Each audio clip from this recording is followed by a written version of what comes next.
Əgər mülkiyyət sənədin yoxdursa, sənə qaz, işıq, su çəkilə bilməz. Yəni, kommunal xidmətlərdən məhkumsan.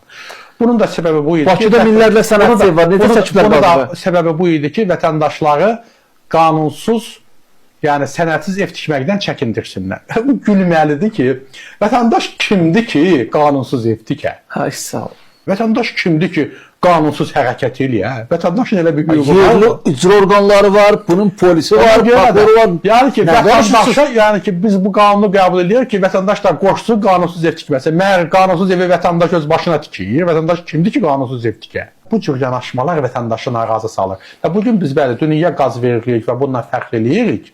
Amma vətəndaş özü həsrətlə baxır ki, evimin qarşısından bu yoğunluğuna qaz borusu gedir. Evimin də yanından belə böyük bir boru ilə da su keçir, şırıltısı gecə mənə laylay çalır. Amma heç birindən mən istifadə edə bilmirəm.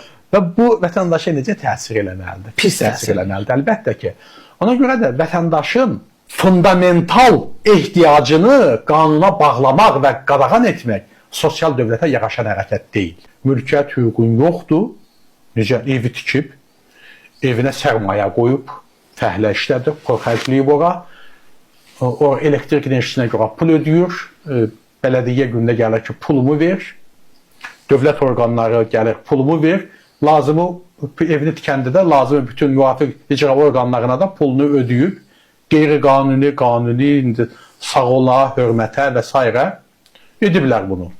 Və onlar da sağ olsunlar, göz yumublar. Bizim axı bu xalqımızın sözü var, bir dam düzəldim, balalarımı yığım başıma.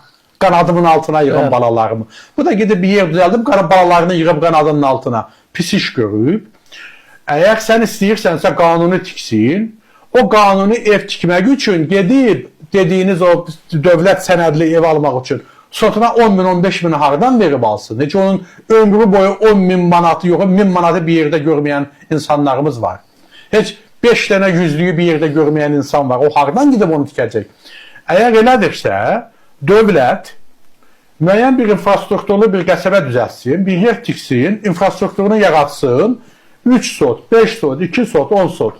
Gəl bu müəyyən bir dövlət qiymətinə, lap belə krediti ilə də otur, sən burada qanuni yerdə, gəl sənə mən satım ev tik. Belədiyyə düzəltsin bu cür yerləri.